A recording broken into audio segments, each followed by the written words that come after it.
O, be, itan ka na pala. Ano na naman to? Di ba wala na tayong pera? Diyos ko naman, be. Wala na nga tayong makain. May parcel ka na naman? Sayang kasi. Sale kasi ngayon kaya nag-order ako. Tsaka nag-order ako ng sapatos mo. Nakita ko kasi luma na yung sapatos mo eh. Mura lang naman yan. Mura. 3,000 yung binayaran ko dito. Sasabihin mo, mura. Akala ko pa naman matutuwa ka kasi may bago kang sapatos. Matutuwa. Sige nga, sabihin mo sa akin, bakit ako matutuwa? Eh kasi may bago kang sapatos. Lalo ka kasing pumupugi kapag bago yung sapatos mo eh.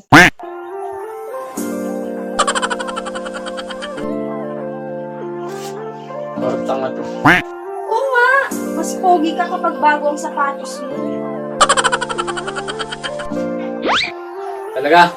Oo.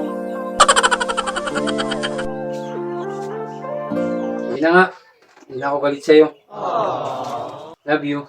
Love you too. Tara na, sukatin na natin yung sapatos mo. Yes.